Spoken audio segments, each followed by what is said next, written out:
Doctor साहब, एक प्रश्न और था मेरा कि देखा गया कि गेहूं की जो औसत उपज है या पर यूनिट यूरिया उपज है अपन 20 क्विंटल के आसपास अपन मानते हैं एकड़ में। तो क्या इसको अपन 25, 30 और 40 क्विंटल करने में क्या प्रॉब्लम है, क्यों नहीं हो सकता? देखो, हिंदुस्तान जो है, भारत है विविधता का देश। सबसे बड़ी चीज़ है डाइवर्सिटी। अब डाइवर्सिटी में अगर आप मध्य प्रदेश को गेहूँ पे अगर हम बात करें तो आपके पास ऐसे भी क्षेत्र है जहाँ पे 1 पानी, यहाँ पे 2 पानी, 3 पानी, 4 पानी, कहीं नहर भी है, नहर भी है ना, यहाँ पे पानी पानी है। फिर क्रॉप रोटेशन, आपने गेहूँ बोने से पहले कौन सी फसल ली, आपका खेत कब खाली हो रहा है, आप किस समय बो रहे हैं, ये जो इतने सारे फैक्टर है।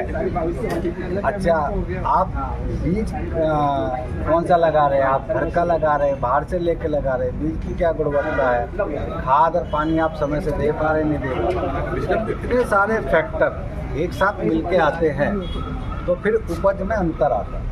तो एक किसान के यहाँ 20 आ जाएगा, एक के यहाँ 25 आ जाएगा, एक के 30 भी आ जाएगा। सर, एक ही किसान के यहाँ पे धान पे आप गेहूं लगाओ तो अलग आता है, सोयाबीन। हाँ, तो आप पहले कौन सी फसल में सारी फेवरेबल कंडीशन है, ब्रीडर सीड लगाया, सॉइल की फर्टिलिटी अच्छी है, पूरी इरिगेटेड है, कोई डिसीज पेस्ट नहीं है उसमें। तो इस कंडीशन में हम मतलब ऐसी कोई वेरायटी की मैक्सिमम हम भैया 30 कुंटल पर एकड़ उसको हम जो है हमारे संस्था ने निकाली 30 कुंटल उपज हम इसकी गारंटेड यील्ड है। इसकी गारंटी नहीं होती सर, आप प्रकृति के अधीन है, आप खुले खेत में हैं, आप शाम को घर आ गए, लेकिन गेहूँ हमारी फसल खेत में खड़ी है, तो गारंटी नहीं होती। ये अनकंट्रोल्ड कंडीशन है, प्राकृतिक जो अपनी परिस्थिति है, तापमान है, पानी है, ह्यूमिडिटी है, ये सब के ऊपर माइक्रो जमीन के अंदर हम जमीन को दे कितना रहे, हम जमीन से ले कितना रहे, ये बहुत सारी चीज़ है। अब जैसे हम बात करें कि उसकी पोटेंशियल कितनी, तो पोटेंशियल में आपको बता दो हमारी वैरायटी HI 1634 पूसा हिल्या,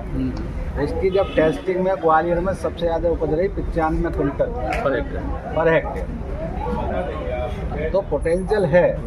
अभी एक टीम आई थी दिल्ली से जो किसानों से मिलकर गई थी, वो जितने किसानों से मिले उनका कहना ये था कि तेजस हमने कम से कम 75 से 80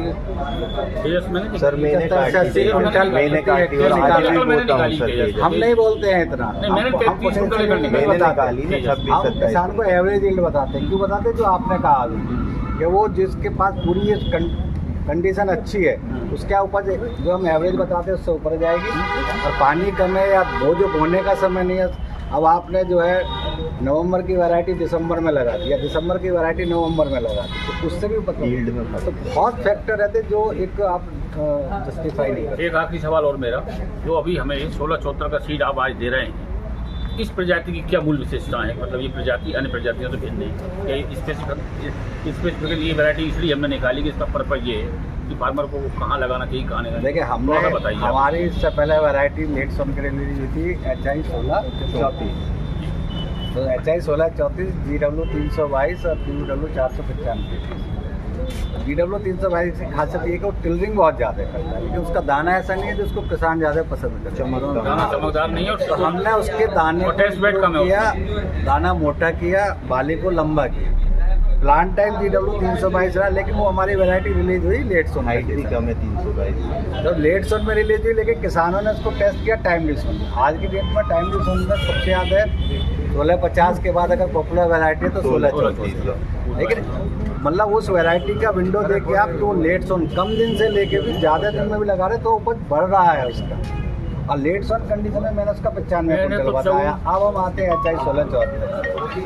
HI 16 लेट सोन के लिए क्या, लेट सोन के लिए सबसे बड़ी चीज़ ये है कि वैरायटी का ड्यूरेशन कम होना चाहिए और उसकी हाइट कम होनी चाहिए, क्योंकि अगर उसकी हाइट ज़्यादा होगी तो वेजिटेटिव ग्रोथ में ज़्यादा टाइम ज़्यादा होगा। तो इसलिए इसकी हाइट 75 से 80 सेंटीमीटर है, और इसके पूरे खेत में एक साथ ये हाइट लेता है, और हाइट लेने के बाद पूरा ये रिप्रोडक्टिव फेज में चला जाता है, बाली आ जाती है। तो जो हम दिसंबर में हम गेहूँ बोते हैं, कोई पहली फसल लेने के बाद, जैसे आलू वाले हो गए, मटर वाले हो गए, या जो धान की बेल्ट है जहाँ बासमती ले रहे हैं यहाँ लोग, तो वहाँ के लिए सबसे शानदार है। दूसरा, आपने एक वैरायटी हमारी सुनी होगी पूसा बहार, HG 2987, तो HG 2987 का ये क्रॉस है। तो वो HG 2987 का क्रॉस होने का इसके अंदर जो क्वालिटी है वो क्वालिटी इसके अंदर मेंटेन है जिंक